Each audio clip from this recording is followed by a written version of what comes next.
Set up a citizens arrest task force to collaborate with the police to gather 2020 elections and deal decisively with ballot box snatchers. So we have set up a citizen arrest task force everywhere to hand over any suspicious characters together with the regular police. Anybody who comes there, attempts to snatch a ballot box, attempts to cause confusion, that person is a thief.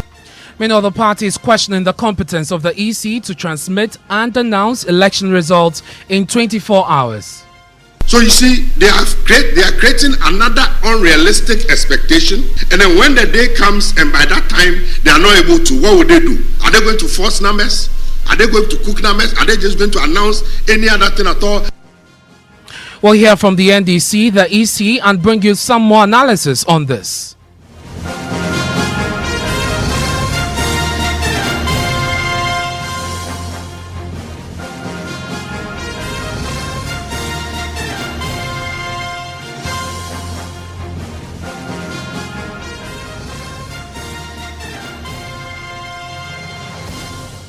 Top story is brought to you by Balakwa Mineral Water and Gasm Cement, the nation builder. I'm Ernest Manu. We are leaving nothing to chance. That's the declaration by the opposition National Democratic Congress, NDC, as it rolls out measures intended to police the polls on December 7.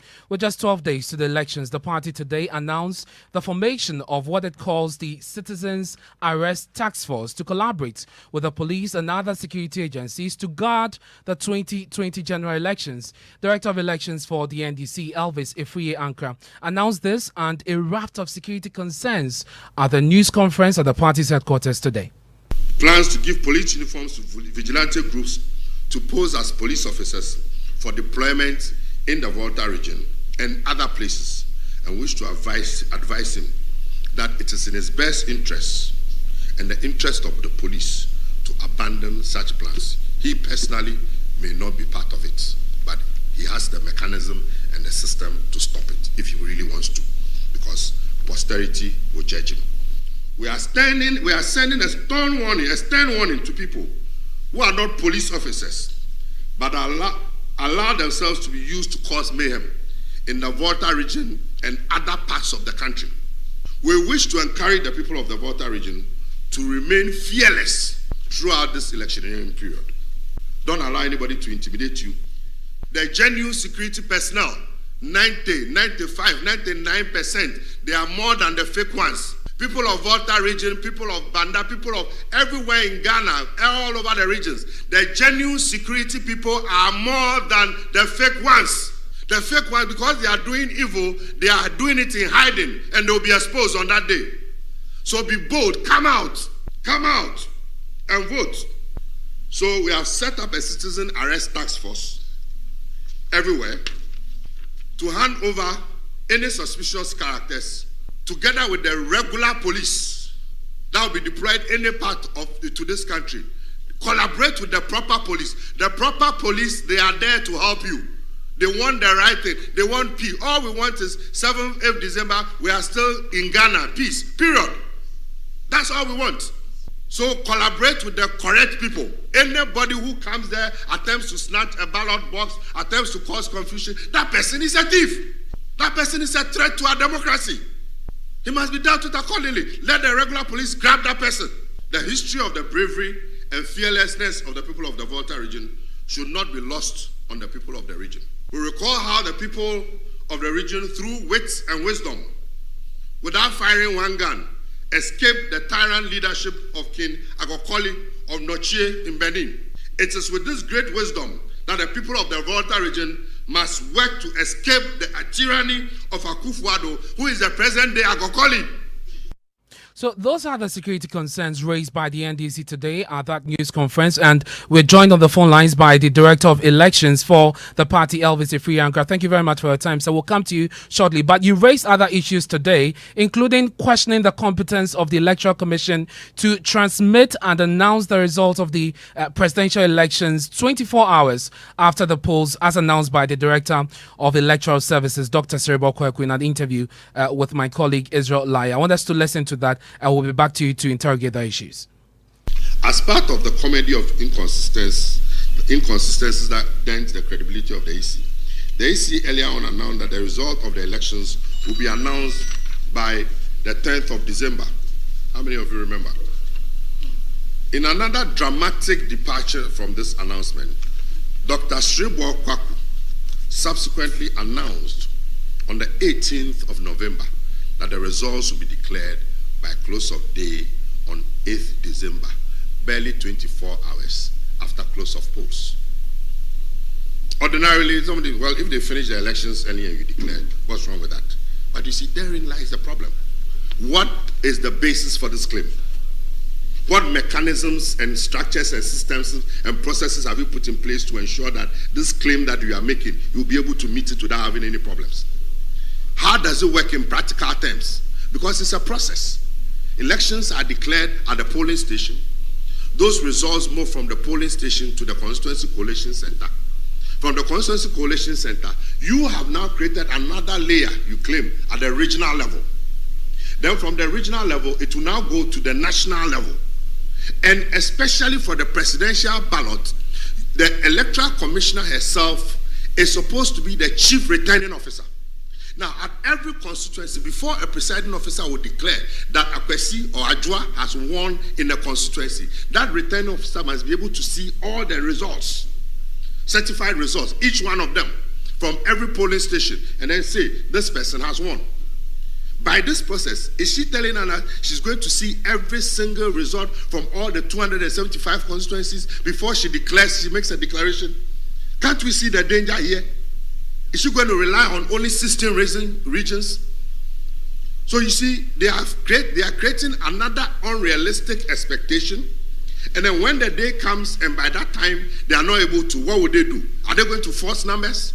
Are they going to cook numbers? Are they just going to announce any other thing at all just because they want to meet an unrealistic 24-hour timeline? Who forced them? These are the things that they do, and they create problems for everybody. Nobody has put a gun to their head. It is important to have timely results, but it is better to have accurate, truthful results that reflect what the people voted for. And we will not take anything less than that. We need accurate results that reflect what the people have voted for, not any churn out results based on any 24-hour pressure. It's completely unacceptable.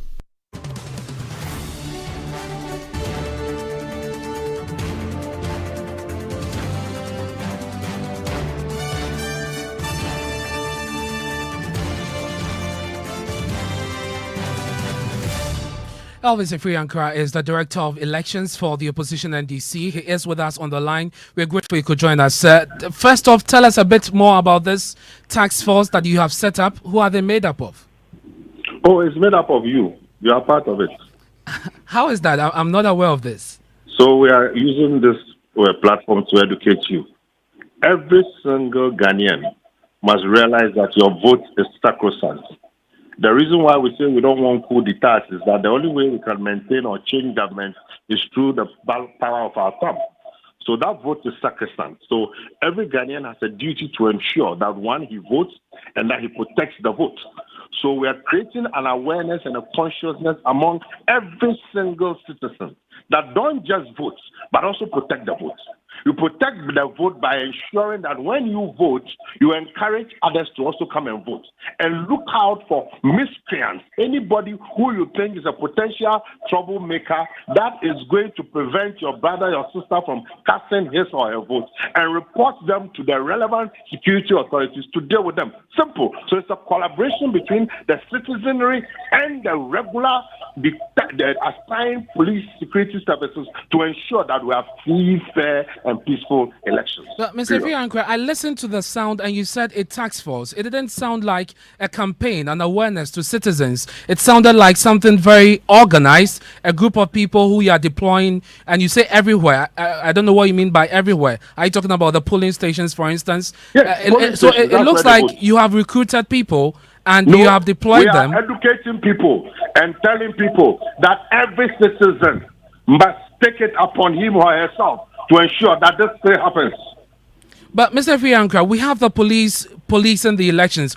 They are not just doing this. The police as a unit is not just doing this by themselves. They have allied security agencies that are helping them. We have the military, we have the fire service, we have the immigration, all of them put together, deployed to everywhere in this country where elections will be taking place. Why do we need this sort of vigilance that you are calling for? Because the police themselves will tell you that they work better when they have collaboration with the public. And so, Mr. Fianka, you are assuring us that this is not some group that the NDC is forming. This is not some any group. We don't have any group anywhere. We don't have the resources. We don't have any guns. It is because we don't have any group. That is why we are calling on everybody to get involved. But when you use words like a task force, group can misbehave. When you use words like task force, it sends a certain signal. It's your understanding of the language. It's a force. Everybody must be involved, period. And you're saying that we're just 12 days to the elections. Yes. How do you want, do you think the ordinary citizen will understand this? And, don't insult the intelligence of the ordinary citizen. What have we said in the first place? What have we said? Did you listen to the tape? Yes, I did. And did we say? And this is the first time, Mr. Fianka, that this announcement. So say, what did we say? No, what you said is very clear. We can repeat the tape if you want us to. But the point I'm making is that this announcement was made just today. I am not aware of this. I am a citizen. I'm not aware of this. How are you pushing this message down for the ordinary person to understand so it doesn't degenerate into something else? We're telling the people, citizens, make sure that you vote, protect your brother from being beaten, make sure that you help your brother to vote, protect the vote, protect the ballot, protect the vote, protect the ballot. That is it. And collaborate with the police. Those were the words I used. Collaborate with the police. Is that what I said? Mr. Frianka, what is your confidence in the police to be able to do this job? I have said that the ordinary regular police are fantastic people. I'll give them 90% plus. Ordinary regular police people, we don't have a problem with the police at all. 90%, 95%, 99% even. Fantastic guys. All they want is they want to protect the citizens. They want to vote. At the end of the day, votes are counted, results declared, we celebrate, and we move on. That's it. The problem is the brigands, those who misbehave. So we are saying a genuine citizen works with the genuine police to ensure that the right thing is done. This one to visit Wahala. And Mr. Frianka, you have evidence to show that there are some persons or people who are not genuine police officers who have been robbed in. You just arrived in Ghana. Good luck to you. Mr. Frianka, can you share the evidence with us? I think I'll leave that to you. I think we've gone past. I mean, I don't want to get into all the IGP at a news conference 2 weeks ago did indicate that the police service will be given identification tags. All other security agencies who will be at the various polling stations will be given a tag to help with identification because of some of these issues that you raised. That should suffice, shouldn't it? It is not enough. Have you heard that independent security analysts have stated that there are names of people on the special voting list who are not police people? Are you aware? Have you heard that one? We have heard that, but we've not verified independently. Have you interrogated it? Well, the Electoral Commission... In the interest of the citizens? Well, the Electoral Commission has denied that. We had the chairperson of the EC, Madam Jean Mensah, respond to that just yesterday. That...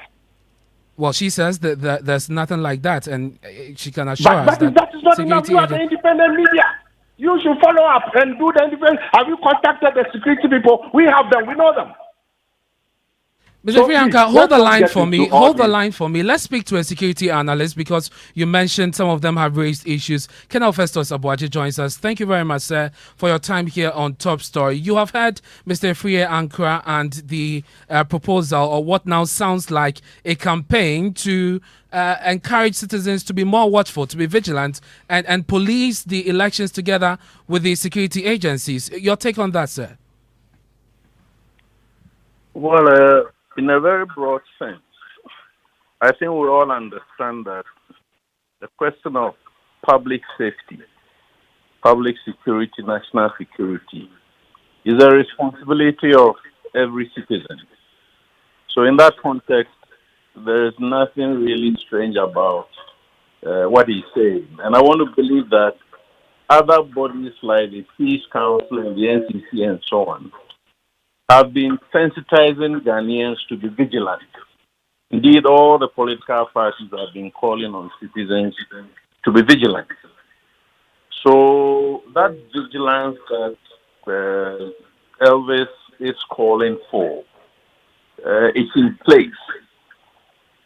But probably when we look at the details of the audio file that I've heard when it was shared by multimedia, there is a sense that some unknown persons have an agenda to put people who are not regular police officers in uniform and deploy them to certain remote parts of the country, parading themselves as police personnel and invariably, doing things that they should not be doing, which will end up in voter intimidation, probably voter suppression, and so on and so forth. So on the basis of that conspiracy, there is, some ground for concern, And this conspiracy has been parading, has been around for quite a while, a few weeks, but several days. It's been known on social media platforms that there is an agenda by some unknown persons to put such personnel in uniform. So it becomes very concerning that we're creating circumstances that will lead to tension and invariably degenerate into some form of violence that could have disruptive consequences on the elections, including fatalities and so on and so forth. My humble opinion is that, and I keep saying, an election is not a war. All of us must just go out on the 7th to cast our vote. And all these nefarious activities, what we call in the military, inferior communist tactics, to exploit weaknesses in the system in order, to favor certain political parties, undermine the very process that we are trying to consolidate, which is democratic elections, because we are in a democracy. And I feel a bit worried, that anybody at all should be thinking of doing this. The issue of persons being roped into the police service who are not really genuine police officers, like Mr. Ifrianka puts it, has come up strongly. I'm wondering, how do you want citizens to take this in and to approach this? Should the need, or should this come up come December 7th? See, if you look at the issue critically, it is not likely that anybody in quotes who is a freelance vigilante will go and put himself or herself in uniform. This scenario that we are looking at borders on political vigilantism. It is only political vigilante because, whether it is denied or not, there is some affiliation between political parties and political vigilantes. In all likelihood, those persons who are going to be put in uniform will be members of some political vigilante groups. In that context, we know that the police today and before, throughout the different administrations, have not mastered the requisite courage to confront political vigilantes because of the base that these vigilante groups have. So that is the risk that we are running. That if we are not careful, we now go to this next leg. Besides the informal vigilante groups of actually, uniforming some members of some political vigilante groups to go and parade themselves like police officers, they're going to compromise the integrity of the work that the police are going to do. Yeah. And I'm suggesting, based on evidence, empirically, that the police will not be able to manage political vigilante groups. And therefore, it's going to be a great risk to the integrity of the elections and its outcome. Mr. Colonel Festus Abuaja, I'd like to thank you for your time here on You're Top welcome. Story. And we still have Elvis Ifriankra on the line. Mr. Ifriankra, the other issue that you raised with the police at the press conference today has to do with the ability or the competence of, or the how realistic the promise of the EC is to announce results in 24 hours. This is a commission that was not given the dogs chance to successfully compile a voters register amidst COVID-19, but they did it despite the challenges. I'm wondering if you've engaged the commission to understand what mechanisms they put in place to do this. Hey, my brother, the preamble you are starting from is very slippery. This is a commission that said because of 40,000 names that were to be verified manually or that were verified during the biometric the district assembly elections, we needed a brand new register that was going to cost us $140 million. For the first time in the history of this country, we had registers that had people having multiple PIN numbers, multiple identities, multiple photos, hundreds of thousands of names missing. As we speak today, even after the 7th when they give us the final register, they claim that there are still some 541 names that did not appear on the register, and they have done a supplementary. And you want me to have confidence in this system that has been put in place? The very basis of their contention for getting a new register has been topsy-turvy. Today is this, tomorrow is that. The source document, they claim that was the document on which they decided to do a new register. There's a court order, high courts, appeals court, telling them to release that document to a member of parliament. They haven't done that. And you are saying we should believe in them? Please. Now back to the issue of, you see, when it comes to coalition, there's a process. First of all, what is pushing the EC? What pushed them to come and say they were going to do coalition within 24 hours? What was the base? There was absolutely no base. If you are able to do timely coalition and you do it in reasonable good time, it becomes a credit. But where is this indecent haste that you see you're going to do it within 24 hours? Now let's see what happens in a very practical term. First of all, the results are declared at the polling station. Those results are then carried to the various coalition centers. So for parliamentary, it is declared at the constituency coalition centers. For the presidential, from that point, it has to move to the regional level, which the EC has introduced, a new layer that they've not introduced. And then from there, it will have to go to the national. The National Electoral Commission is the returning officer for the presidential elections. In the same manner that before a returning officer at the constituency has to see each of the results from each polling station before certifying and declaring same to be true, that in the same way, the returning officer for nothing less than the presidential elections must be able to see each of the results for the 275 constituencies and the 16 regions and double, triple check.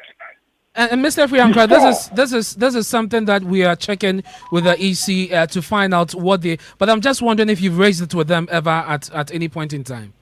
But it just came out a few days ago, and it's a matter of public concern. Mr. Friankra, I want to thank you for your time. We're running out of time on this. Thank you very much for your time here on Top Story. And we've reached out to the EC for some answers to the issues raised. Indeed, there are issues about voting in Akpafu and Lolobi and all of that. My colleague Kwesi Parker-Wilson has been speaking to some high-ranking officials at the Electoral Commission. They've been providing some response to the issues raised by the NDC today. Parker joins me in the studio. Parker, let's start with the issue of the transmission and the announcement of the results within 24 hours. What did you gather from the Electoral Commission? Right. So, Ernest, let me say that the Electoral Commission is more than confident that they would deliver within 24 hours or declare the election results within 24 hours. Now, they have argued that in times past, result delay, especially in riverine areas. And so this time, what they are doing is that they've deployed boats and canoes to these areas, and the boats will be waiting patiently for the electorate there to cast their ballots. When they are done, quickly the boats and canoes will transport the ballot papers right from the riverine areas to the inland part, where they can easily transmit the result from there to the collation center. So that's to deal with the transportation challenges. That is one. And again, another transportation challenge is about hard to reach areas, places where there are the road is quite in a bad shape and vehicles cannot easily go there.